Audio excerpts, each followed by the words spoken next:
sahabat Arfan punya pandangan tentang kebijakan dari Ketua PPIP yang, menyeragamkan, bukan keberagaman, tapi menyeragamkan penggunaan hijab ke anak-anak, ke adik-adik kita paskibraka. Ini kan bukan tempat ibadah, Ya, tetapi ini kan tempat latihan. pelatihan. Ya kalau saya, ya diterima aja lah. Iya. Gorontalo itu masuk kriteria toleran, ada nilai tidak dari 1 sampai 100, dari 0 sampai 100, Gorontalo itu masuk di nilai berapa?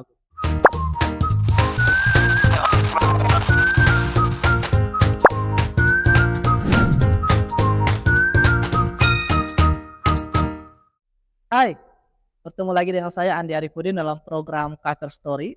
Program ini membahas berbagai hal yang lagi trending, termasuk kisah-kisah inspirasi yang ada di sekitar kita. Hari ini kita akan membahas tentang rumah moderasi.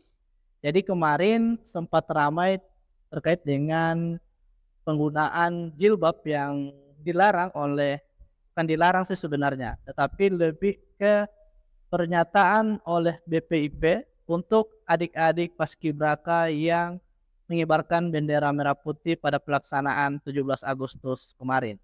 Nah, berkaitan dengan itu kami sudah menghadirkan tamu kita di Rumah Kreatif Gopos ID, Ketua Rumah Moderasi Provinsi Gorontalo, Dr. Arpanusis. Selamat datang, Ya, Pak Dokter, di Rumah Kreatif Gopos ID. Terima kasih banyak sudah mau ya, hadir di sini. siap. Ya. Oke, baik Pak Dokter. Saya panggil Pak Dokter atau ke Arfan atau Gus Arfan ini? Sahabat Arfan saja. Oke, Kita sahabat. panggil sahabat aja ya. Oke, siap. Sahabat Andi, sahabat Arfan, dan sahabat-sahabat kru. Oke, siap. Terima kasih. Ah, baik Pak, baik sahabat Arfan. Rumah moderasi itu kan beberapa tahun mulai ramai. Nah, definisi rumah moderasi itu sendiri apa sih sebenarnya? Eh, Sebenarnya kalau rumah itu kan lembaga yang dibentuk oleh institut atau universitas yang ada di PT KIN. Karena memang moderasi beragama ini, sahabat Andi, ini awalnya ini masih digaungkan oleh Kementerian Agama. Tetapi karena sudah ada keluar Perpres tahun 2023, dan ternyata di situ moderasi beragama tidak hanya berkutat di Kementerian Agama, tetapi semua lembaga dan institusi yang ada di Republik ini. Jadi semua aktor harus terlibat. Nah, di awal pendirian ini kan moderasi beragama ini pertama kali digaungkan ini di masa kepemimpinan Menteri Agama Lukman Hakim Saifuddin. Kalau tidak salah itu pada tahun 2019. Nah, masuk pada tahun 2020, langsung 2021, maka di Kementerian Agama, khususnya di perguruan tinggi, begitu gencarnya para pimpinan di perguruan tinggi, khususnya di PT KIN, untuk mendirikan rumah moderasi beragama. Tetapi ada beberapa juga di perguruan tinggi bukan rumah moderasi, tetapi masuk dalam struktur lembaga di institusi atau di universitas, yakni pusat moderasi beragama. Nah, di IAIN Gorontalo ini masih berupa rumah moderasi beragama. Nah, itu hanya di bagian kampus saja atau memang di kementerian wilayah itu juga ada moderasi beragama? Sebenarnya ya semestinya di setiap lembaga institusi ada pusat dan rumah moderasi. Ya mudah-mudahan ke depan itu sudah semakin semarak, tidak hanya ada di perguruan tinggi tetapi juga ada di lembaga-lembaga pemerintahan yang lain. Nah, berbicara soal moderasi beragama, Ya, kemarin sempat ramai dengan pernyataan Kepala BPIP. ini Ya kan? sensitif ini. Ya, ya, sama tahu kan, sahabat Arfan punya pandangan tentang kebijakan dari Ketua PPIP yang, menyeragamkan, bukan keberagaman, tapi menyeragamkan penggunaan hijab ke anak-anak, ke adik-adik kita paskibraka. Nah, pandangan dari Ketua Rumah Moderasi Beragama ini seperti apa? Ya, kalau saya kita tidak bisa menyalahkan persepsi masyarakat luas Oke. yang begitu eh, antipati ya terhadap pernyataan atau kebijakan yang disampaikan atau yang dilakukan oleh Kepala BPIP, dalam hal ini Profesor Yudian Wahyudi. Ya. Dan semua kritikan itu dihujani ke beliau. Ya. Ya, bertubi-tubi kritikan bahwa katanya Profesor Yudian, Kepala BPIP RI, tidak ya merusak nilai-nilai kebinekaan. Ya. Sampai beliau ingin mencopot jilbab yang seharusnya dikenakan seperti tahun-tahun sebelumnya. Ya. Dan itu adalah persepsi yang dibawa oleh semangat keagamaan kita. Memang di Indonesia negara ini bukan negara agama, Ya. tetapi juga bukan negara sekuler. Ya. Tetapi apapun yang dilakukan di Republik ini, itu semangat yang dilakukan itu adalah berdasarkan semangat keagamaan. Maka jangan heran ketika berbagai macam hujan kritik kepada beliau, maka seperti inilah digoreng habis-habisan. Bahkan yang lebih parah, ya kelompok-kelompok intoleran yang tadinya tidak mengakui kebinekaan, ini tiba-tiba menjelma mereka menjadi orang yang sangat Pancasilais. Padahal sebelumnya, coba kalau kita melihat, kalau ada pendirian rumah ibadah di suatu tempat, mereka orang yang pertama menolak. Tetapi yang terjadi, ini kan tidak ada Pancasilais ya. Nilai-nilai kebinekaan itu tidak muncul.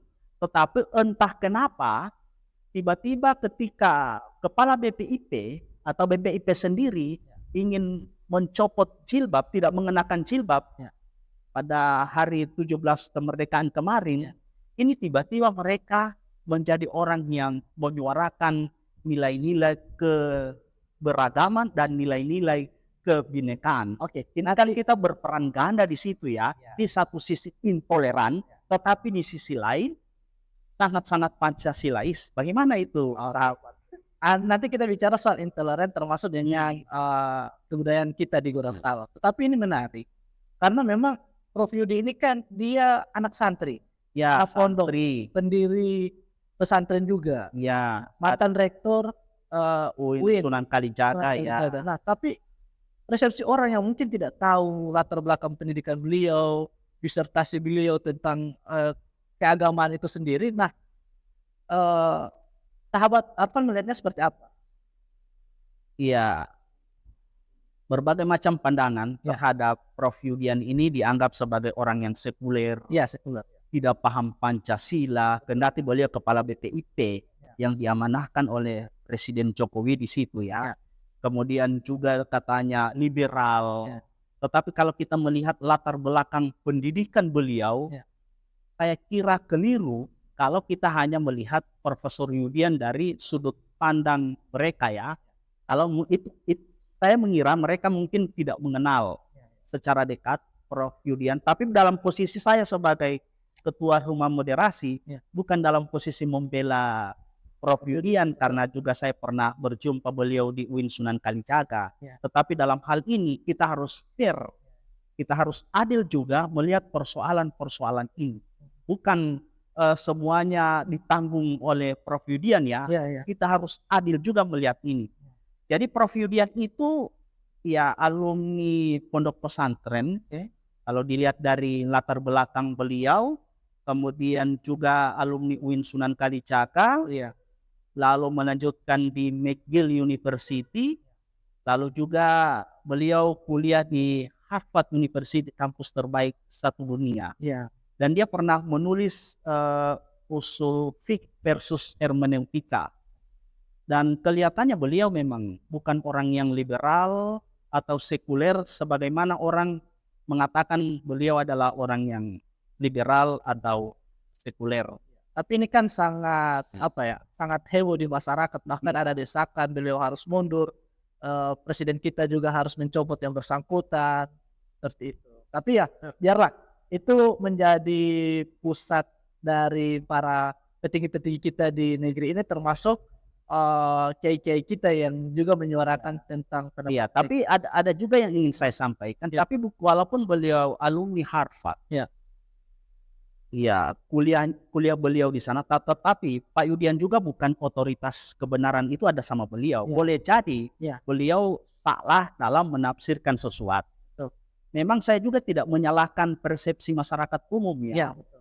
Karena memang saat ini bahwa mencopot jilbab dengan alasan untuk keseragaman Iya. itu juga kan bertentangan dengan nilai-nilai kebinekaan. Betul. Tetapi kita jangan larut untuk melihat persoalan itu. Apakah benar bahwa kebijakannya ini, bahwa negara ini adalah menginginkan negara ini sekuler? Kan tidak seperti itu ya. Ya kita juga harus adil. Jadi dalam moderasi beragama ada salah satu indikator atau dalam 9 kata kunci moderasi beragama itu adalah keadilan. Bahkan di dalam bahasa Al-Quran itu kan jelas. Janganlah kebencianmu kepada suatu kaum membuat dirimu tidak adil. Oke, tidak apa-apa. Kita benci kepada Yudian, tetapi kita harus menunjukkan keadilan di sini. Silakan boleh kita benci kepada mantan kita. Begitu mungkin sahabat Andi pernah ada mantan, tetapi jangan sekali-kali kita membenci. Kita harus adil ya. Silakan tidak apa-apa benci, tapi kita harus adil. Kalau benar apa yang dikatakan ya hati nurani kita harus katakan ya benar. Demikian juga dengan apa yang dilakukan oleh Yudian Wahyudi. Jadi begitu sahabat ya. Siap. Oke. Ini berkaitan dengan tadi yang Gus bilang, sahabat Afan sampaikan bahwa tiba-tiba ada orang yang sangat toleran, sangat Pancasilais, sementara di Gorontalo ya, kita berbicara sekarang tingkat Gorontalo. Beberapa teman-teman kita yang non-muslim, karena kita Gorontalo itu mayoritas, sehingga beberapa teman-teman kita yang non-muslim itu seakan-akan kesulitan juga di Gorontalo ini. Nah, ketika heboh kemarin itu mereka seakan-akan tidak bisa, harus sesuai dengan kaidah agama dan sebagainya. Nah, Gus melihat di Gorontalo sendiri itu kan falsafahnya adat bersedikan sara bersedikan kitabullah. Nah, Gus melihat bagaimana teman-teman kita yang non-muslim atau yang berbeda agama yang kesulitan untuk rumah-rumah tempat-tempat ibadah mereka untuk dibangun di Gorontalo. Iya sahabat Andi ya. Memang kelompok-kelompok minoritas memang sulit untuk mencari eksistensi di dalam kehidupan atau kelompok-kelompok mayoritas. Pengalaman kemarinnya dan ini fakta ketika kelompok atau pemeluk agama katakanlah budaya. Mereka kemarin kan mau buat lembaga tempat pelatihan. Diklat pelatihan apa itu ya? Agama Buddha. Betul. Atas nama undang-undang katanya itu tidak boleh karena mereka bukan ini kan bukan tempat ibadah tetapi ini kan tempat pelatihan. Ya kalau saya ya diterima aja lah. Diterima aja pembangunannya. Tahu juga bukan aktivitas ibadah di situ tetapi itu adalah tempat pelatihan. Saya pernah menyuarakan ini di dalam dialog kampung moderasi beragama yang ada di Kelurahan Yawao. Dan saya suarakan saya sampaikan bahwa ngapain kita berbicara moderasi beragama tetapi banyak kelompok-kelompok minoritas itu tidak mendapatkan posisi keadilan di tengah-tengah masyarakat kita. Masih banyak kelompok-kelompok mayoritas yang menolak kelompok-kelompok minoritas seperti yang tadi itu. Jadi nonsen, tidak ada gunanya.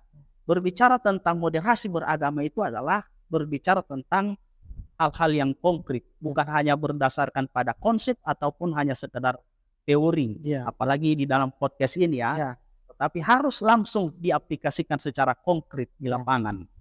Jadi teman-teman kita itu menyampaikan ke saya, yang teman-teman Buddha padahal kita itu mendirikan tempat ibadah itu Pak Arfan, itu siapa saja bisa menggunakan itu. Bukan tempat ibadah, tempat pelatihan. Tempat pelatihan sorry ya. Siapa saja bisa menggunakan tempat itu. Dia kayak semacam gedung serbaguna. Gedung serbaguna. Ini kan kayak di Manado itu ada BDK Manado keagamaan. Manado. Ya, mereka punya pelatihan khusus Buddha begitu. Tetapi ya ditolak. Kemudian juga mungkin kita pernah mendengar keinginan pemeluk agama Hindu yang ingin mendirikan ibadah di Bonebolano, tetapi akhirnya itu ditolak oleh kelompok maupun tokoh-tokoh masyarakat sana ya. Itu sangat disayangkan. Kenapa? Ya kita kita terima saja ya. Kalau kita memaknai, kita harus toleran karena salah satu indikator moderasi beragama itu adalah toleran. Memang toleran di kita ini berpolemik. Kalau Mbak Iklila pernah mengatakan toleransi ini dibagi 4 kategori ya. Sebenarnya apa yang disampaikan oleh Mbak Iklila itu juga dikutip dari salah satu teori yang digagas oleh Force. Dia mengatakan bahwa ada toleransi yang disebut dengan permission, atau ketika kita ingin mendirikan tempat ibadah maka kita harus permisi dulu ke masyarakat yang ada di sekitar. Kalau ditolak berarti ini namanya toleransi yang tingkatannya adalah tingkatan rendah. Kemudian ada yang kedua, tingkatan yang kedua namanya koeksistensi. Toleransi yang dia acuh tak acuh, walaupun dia bangun tempat ibadah di situ ya silahkan. Kita tidak ada komunikasi dengan kita, acuh tak acuh. Nah, ada tingkatan yang ketiga dan ini bagus, namanya respect, saling menghormati. Kemudian ada yang keempat itu menurut Force itu dikatakan toleransi esteem. Esteem itu adalah kita adalah saudara sesama manusia. Tidak ada lagi perbedaan. Kalau kita berbicara tentang kemanusiaan, maka salah satu indikator di moderasi beragama itu toleransi harus diperkuat. Di kita, nyatanya di kita ini toleransinya masih di level permission tadi ya. Itu pun ditolak. Nah, lalu apakah kita bisa dikatakan sebagai toleransi yang paling, mungkin kita tidak dikatakan lagi orang yang toleran. Ada nilai tidak waktu untuk indikator penilaian? Gorontalo itu masuk kriteria toleran, ada nilai tidak dari 1 sampai 100? Dari 0 sampai 100, Gorontalo itu masuk di nilai berapa? Saya pernah diskusi dengan Profesor An. Gorontalo itu masuk 5 besar masyarakat yang intoleran. Iya. Saya juga kaget. Bagaimana caranya?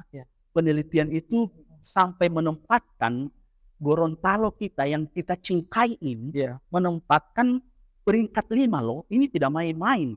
Berarti, tapi gini Gus, yang kita lihat ketika ada acara-acara kayak macam Natalan, kemudian biasalah tapi kalau di sini di Gorontalo atau Gomsi Pacai, itu masyarakat yang menonton itu kebanyakan kita bisa lihat bahwa jalan-jalan dipenuhi oleh masyarakat Gorontalo. Tapi ketika ada hal-hal kecil itu pasti adalah yang menunggangi itu. Menurut Gus seperti apa pandangannya?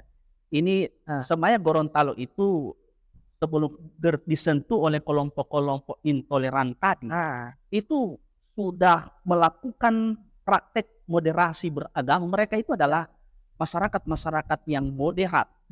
Tetapi karena media sosial, dakwah-dakwah di media sosial itu menembus ruang-ruang privasi kemanusiaan kita.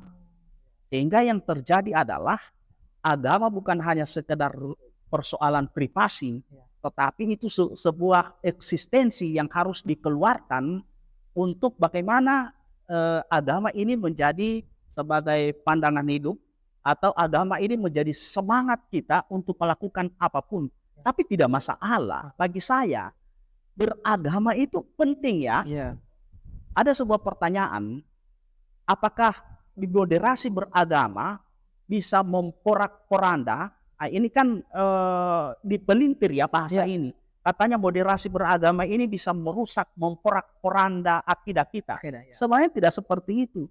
Moderasi beragama, kalau menurut Profesor Komarudin Hidayat, Komarudin Amin, bahwa moderasi beragama itu adalah berakidah secara radikal, tetapi juga memperjuangkan nilai-nilai luhur kemanusiaan dan bermanfaat kepada orang lain, kita harus menghargai mereka, toleran, adil. Bicara tentang akidah, itu adalah kita harus radikal. Ya. Siapa lagi yang akan membela akidah kita Islam kalau bukan kita yang beragama Islam. Tetapi kita juga tidak dituntut untuk membenarkan akidah-akidah yang lain. Artinya moderasi beragama bukan menuntut kita untuk menyamakan semua agama-agama yang benar. Ya. Jadi begitu sahabat Andi, bahwa selama ini potensi kita di Gorontalo itu luar biasa sekali. Ya. Kalau bicara kebudayaan itu saling hormat menghormati. Betul. Tetapi ada yang memanas-manas. Ya. Karena yang saya lihat juga, ya memang saya lahir besar di Gorontalo. Ketika ada festival atau kebudayaan dari agama lain, itu sangat sangat erat. Artinya saling merangkul lah. Tidak ada masalah, tidak ada larangan, bahkan tertawa sama-sama.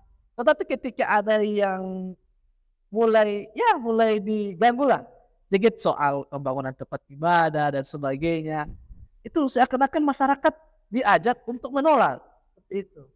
Iya kan diprovokasi. Iya. Tidak boleh. Karena memang masyarakat kita ini memang sulit untuk berkompromi dengan apa yang saya katakan tadi, toleransi tadi. Berarti Gorontalo cepat sekali, masyarakat kita cepat sekali terpengaruh. Iya, terpengaruh. Karena ada begini, kesalahan atau hoax yang selalu disampaikan berulang-ulang, dia akan menjadi kebenaran. Betul. Dan itu akan membentuk pola pikir masyarakat kita. Dan selama-lama pola pikir itu akan membentuk mental mode. Kalau mental mode itu sudah membentuk kita, sudah agak susah akan merubah itu ya. Nah, masyarakat akan melihat kelompok yang berbeda dengan kita, mereka kafir. Apalagi secara sesama agama, misalnya Islam, antara NU dan kelompok-kelompok yang lain. Di NU sendiri kan amalia keagamaan itu kan sangat banyak. Dan semua pasti, orang-orang NU pasti akan melaksanakan amalia-amalia keagamaan NU. Salah satunya adalah tahlilan. Nah, kelompok yang lain pasti akan mengatakan tahlilan bid'ah, tahlilan sesat, tahlilan tidak pernah dilaksanakan oleh Nabi ataupun para sahabat. Nah, ini kan membutuhkan cara berpikir, cara beragama yang jernih dan hati yang dingin ya. Kalaupun tidak, perspektif kita di dalam bacaan dia tidak pernah menemukan itu, maka kita harus hormati tradisi keagamaan orang lain. Nah, ini saya ungkapkan lagi. Salah satu indikator moderasi beragama juga adalah penghormatan terhadap tradisi. Jadi tadi saya sudah sampaikan ya, ada 4 indikator moderasi beragama. Yang pertama itu adalah komitmen kebangsaan. Kita harus menjaga NKRI. Itu paripurna lah. Itu pada air. Iya. Kemudian yang kedua anti kekerasan. Orang yang beragama ya tidak boleh keras. Nah, di kita kan tidak seperti itu ya. Melihat kelompok agama lain atau di sesama Islam saja, kalau sudah berbeda amaliyahnya, pasti akan disesat-sesatkan. Nah, dalam moderasi beragama mengajak kita untuk bagaimana tidak anti kekerasan. Yang ketiga adalah toleransi. Tadi saya sudah sampaikan. Dan yang keempat adalah penghormatan terhadap tradisi. Kalau kita umpamanya sahabat Andi saat ini selalu melaksanakan tradisi tahlilan, mauludan, apalagi Isra Mi'raj, sementara saya dalam posisi tidak, dalam bacaan saya, dalam kajian saya, dalam pemahaman keagamaan saya tidak melaksanakan itu. Maka saya harus menghormati itu. Apa yang dilakukan oleh sahabat saya Andi, menghormati tradisi lokal. Nah, mungkin ini pertanyaan terakhir, Gus. Terkait dengan Gorontalo itu kan hampir 80 bahkan 90% itu warga Nahdien, NU lah. Ya. Tapi NU-nya NU kultural, tidak berorganisasi dan sebagainya.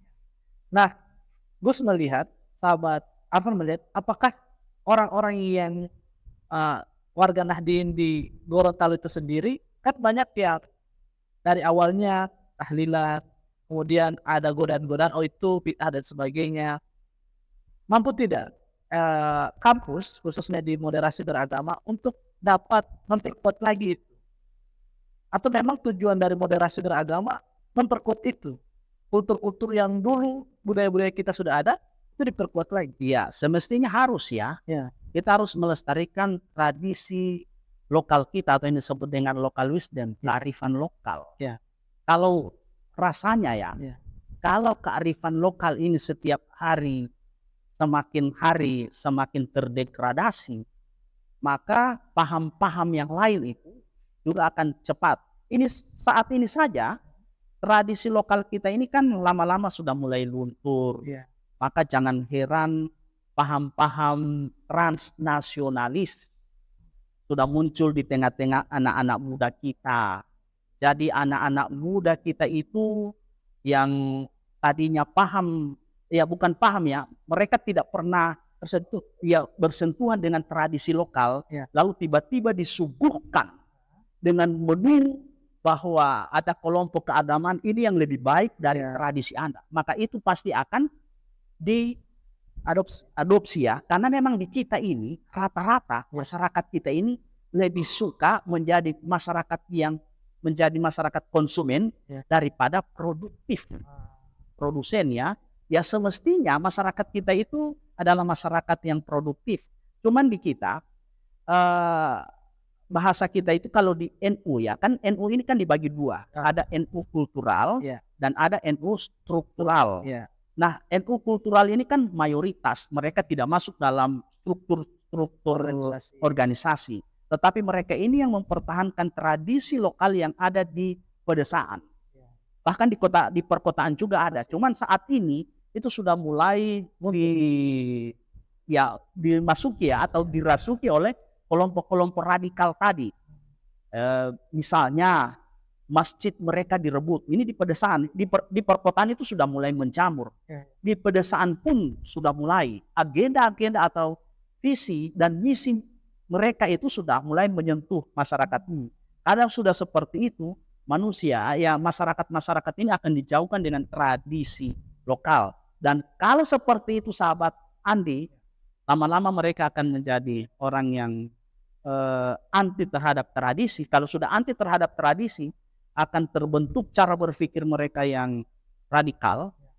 Kalau orang radikal, dia akan naik kelas. Lama-lama dia akan jadi fanatik terhadap agama.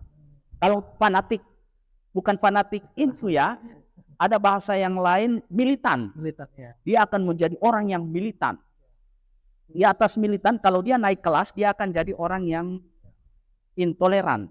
Karena sejarah Gorontalo itu banyak makam aulia, makam-makam yang dikeramatkan. Ini kan sebetulnya jejak budaya dan sejarah kita itu sudah mencerminkan bahwa Nahdien di Gorontalo itu sangat besar. Iya, besar. Kan di Gorontalo ini kan banyak para wali ya, para aulia di Gorontalo. Mereka berdakwah itu kan menggunakan instrumen budaya ya, atau dakwah kultural. Jadi sentuhan-sentuhan mereka adalah sentuhan-sentuhan kearifan lokal, bukan hitam putih. Kalau bukan haram, ya halal. Kalau bukan surga, ya neraka. Tidak seperti itu. Kalau Islam pertama kali didakwakan di Gorontalo pakai cara-cara yang hitam putih, maka saya yakin dan percaya sahabat Adi pasti Islam akan tertolak di Gorontalo. Tetapi cara-cara mereka adalah cara-cara yang kultural tadi. Terima kasih banyak Gus Arfan atas waktu dan kesempatannya. Kita belajar banyak tentang moderasi beragama. Jujur saja Gus, saya juga mungkin masih kurang pemahaman tentang moderasi beragama. Yang kita lihat apa yang kita dengar. Oke, sebenarnya masih ada closing statement ya? Iya. Oke. Closing statement? Oke. Para pemirsa, saat ini di hadapan kita, insya Allah tidak lama lagi kita akan melaksanakan pilkada serentak, yakni pada tanggal 27 November. Seringkali saya menyampaikan dalam seminar, dalam pertemuan-pertemuan ilmiah seperti ini, maka jauhi politik identitas. Karena politik identitas itu bertentangan dengan nilai-nilai moderasi beragama. Karena setiap warga negara berhak untuk dipilih dan berhak untuk memilih. tidak ada sukuisme Ya. dalam politik. Tidak ada persoalan, ya tidak boleh membawa persoalan agama. Ya. Kalau semangat beragama oke, Oke. tidak apa. Yang penting substantif, bukan dalam simbol-simbol keagamaan. Jadi para pemirsa semua, jangan sampai kita masuk dalam ruang-ruang politik identitas atau politik sara.